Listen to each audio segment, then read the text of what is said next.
It's easy to hear your favorite artist on WFPK from wherever you are.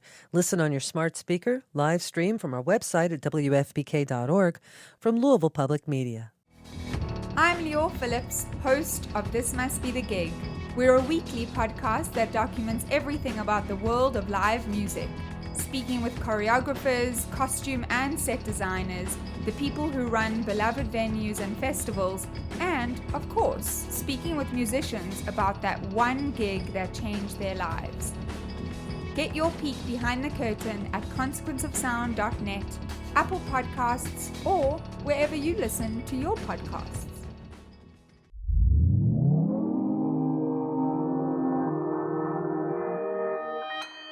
Consequence Podcast Network.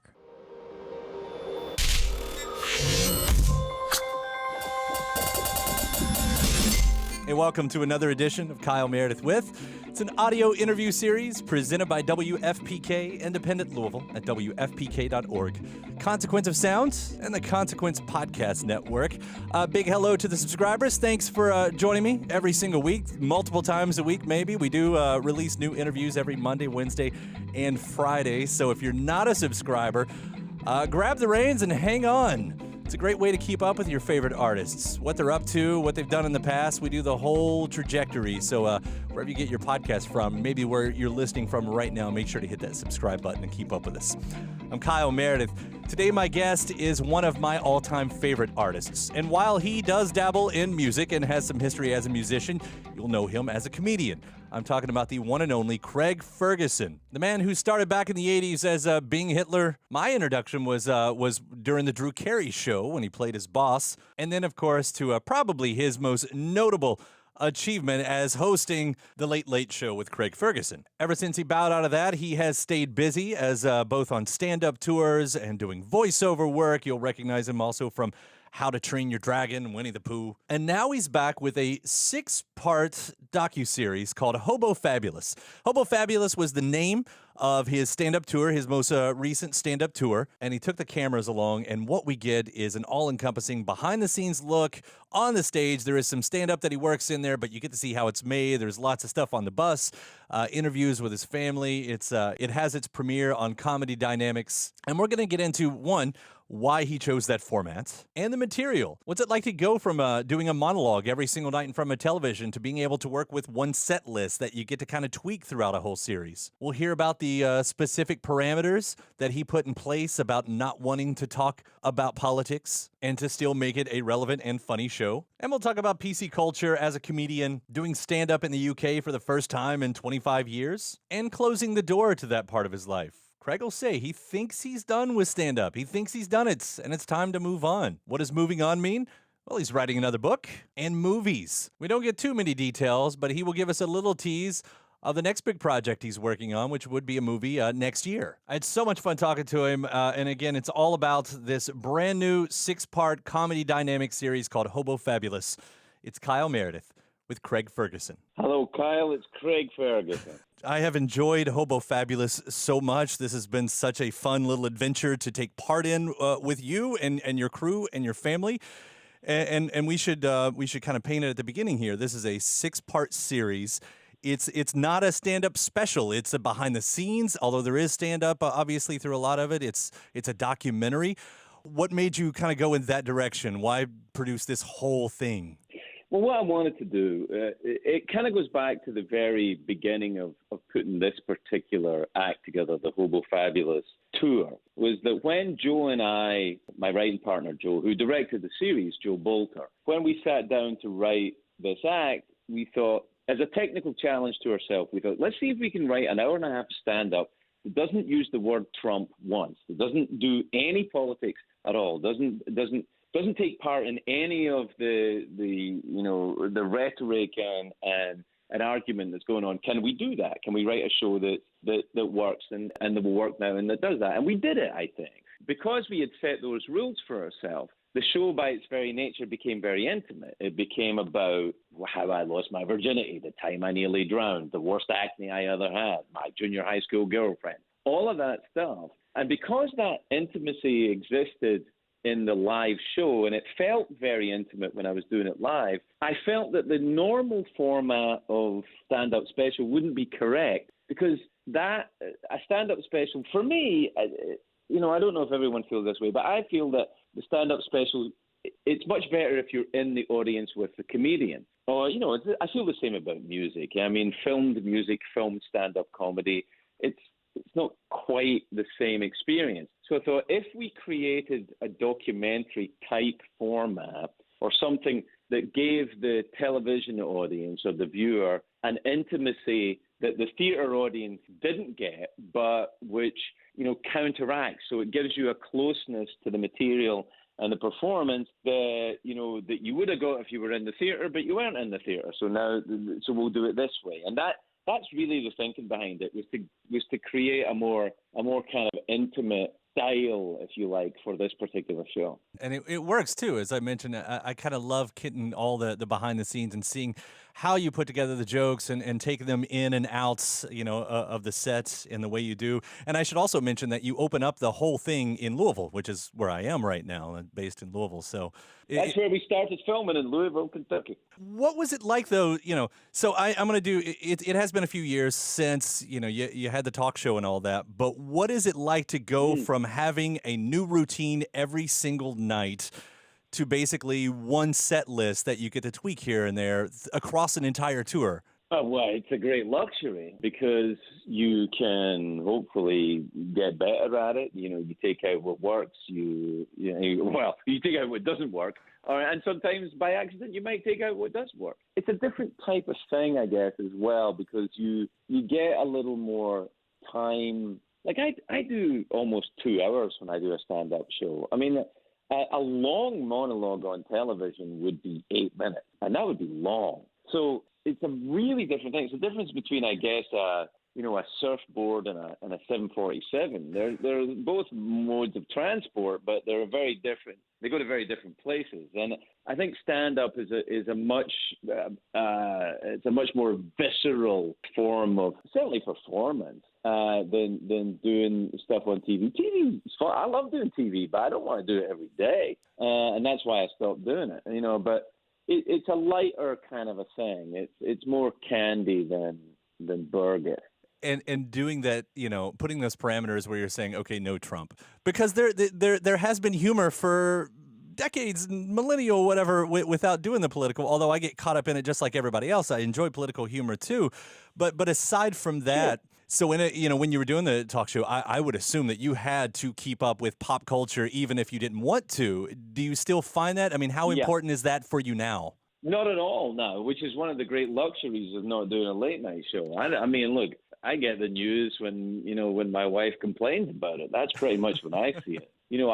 I'm not on social media at all. I know I have Twitter accounts and stuff like that, but that's not me. That's, people who are, selling you something. That's not me on there.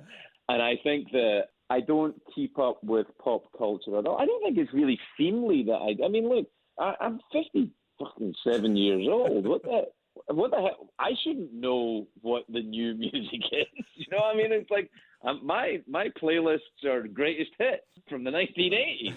I'm very happy to not have to keep up with all of that noise and chatter. I was never very good at doing it anyway, to be honest, in late night. But I don't bother about it at all now. I'm total. I can tell you, a little bit about Scottish League Division soccer and weather.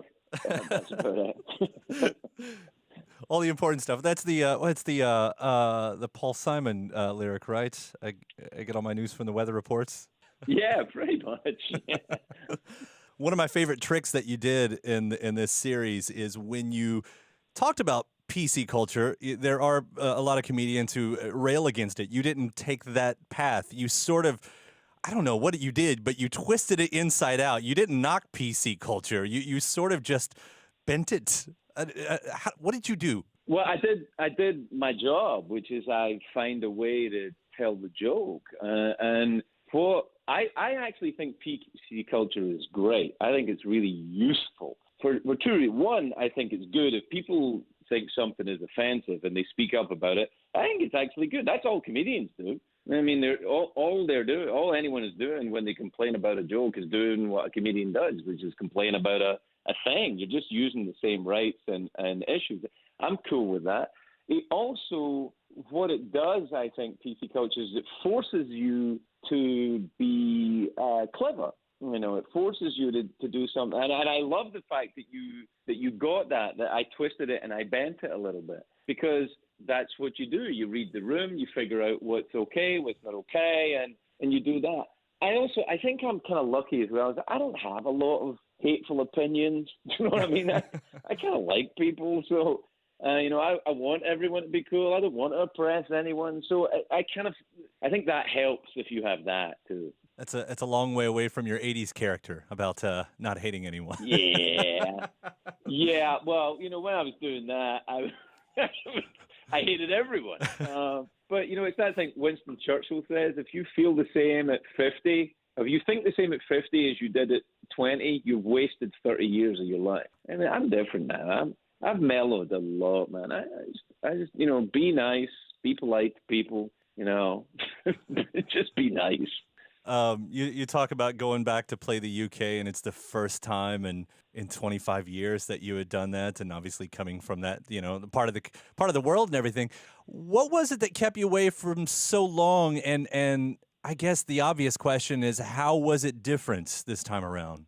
Well, it was interesting. I think the last time I spoke to you, I hadn't done the UK show yet, and now I have done it, and I loved it. It was great. I don't feel the need that I have to do it again. My life, my professional life, is in America and has been for a long time, and my artistic life and it's all in America. That's where I work, and it's where I have that's my sandbox, if you like. And I did it here, and it was good, and it was nice, but I kind of don't feel the need to do it again. It was nice, it was good, but I probably wouldn't do it again. Closure. I don't know if it's closure. I don't know if it's that. I didn't mean to project that and everything, but there is a sense of some kind of closure that does seem to be happening. I mean, you've written the book. You've got the documentary now. I don't know if it's loose ends. I mean, you're still working. There's like another book on the way, but is there a sense of that's, all right, let's close the door. Let's close the door and move on? Yeah, I think so. It was funny. I was talking to my wife about that very thing. I did a few dates last week, actually. I did some stand-up dates, and I said to her at the end of it, I think I might be done. I think that Hobo Fabulous, is a pretty good show to go out of. I think that I think I might be done doing stand-up. You should never say never, I guess, but I've got some other stuff to do. I've got a game show that I'm doing for ABC that I'm is fun and cool, and we're going to make a bunch of them and see how it goes. And there's a movie that I'm going to direct next year, and I'm looking forward to that. So I don't know that I'll do any more stand-up. So I think you're right. Yeah, I think that might be it for me doing stand-up, which is weird because I've been doing it for at least 30 years, 35 maybe. That's I'll parallel back to presidents, because it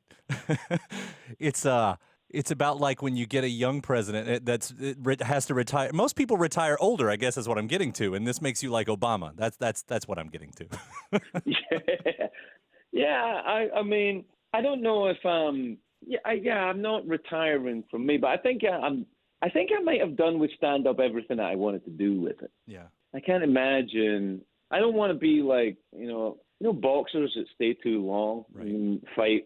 One too many fights and they get hurt. I think maybe stand up for me, not for everybody. Some people do it great all the way to their 80s, but I think for me, I might be getting done. Maybe in a couple of years I'll come back at it, but I don't think so. I think I'm done. That's interesting. I mean, I love keeping up with you, however, and you do stay busy. I mean, the game show sounds fantastic. You've done, the voice acting work in the past. I think most recent one was How to Train Your Dragon. Yeah, the third one was out in January. Yeah, these movies were great. I love doing them, and I hadn't, before I started in late night, I had been making independent film, and then once you do a late night show, you can't do anything else, man. I managed to squeak out a book or two and some stand up here and there, but it really takes over your life. So there's a couple of movies that I wanted to make, and I want to make, and I'm going to make them, and that's kind of, I think, where my head is headed now. That to go back to some of the work that I was looking at doing 15 years ago before I got roped into making television every day. Now, when you say making movies, is this, the whole thing, writing, directing, acting? Writing and directing, not acting. I don't need to dress up anymore. It's quite nice for me to just turn up, wear a puffy jacket, and have a cup of coffee and tell other people what to do. I think that's fine. Yeah, because you've done some of this before. Are these just fictional stories that you've been coming up with lately? Yeah, there's a film that I am gonna direct next year, which I'm excited about.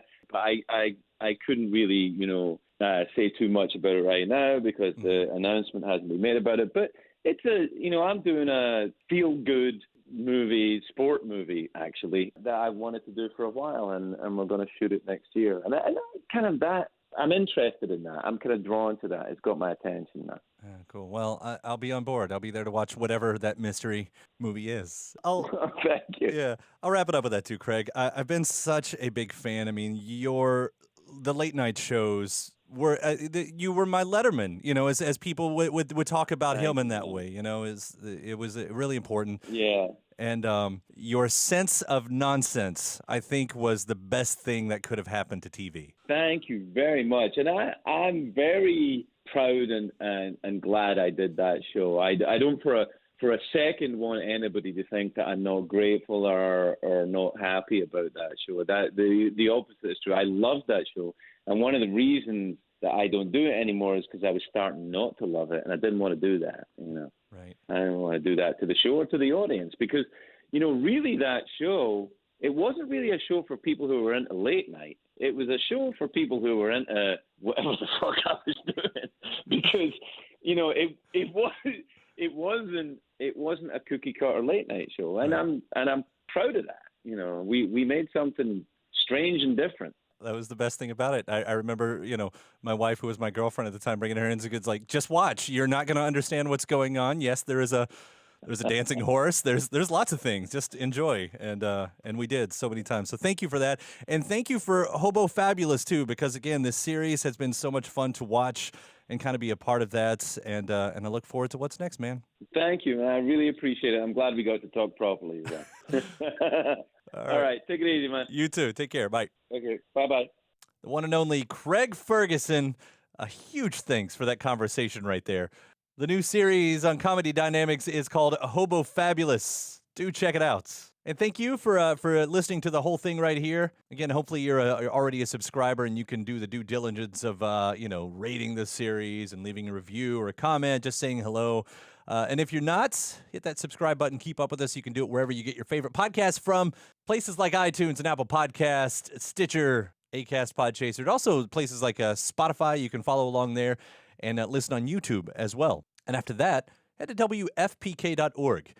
That's where I do a show Monday through Friday at 6 p.m. Eastern. It's an hour full of song premieres, of music news, anniversary spins, and even more interviews. That's WFPK.org.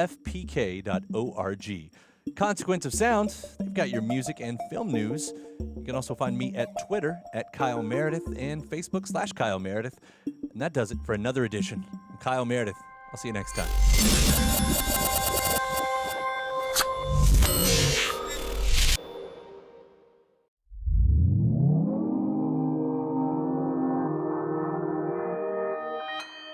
Consequence Podcast Network. I'm a little scared, Kyle. I don't know if we're going to get through this, buddy.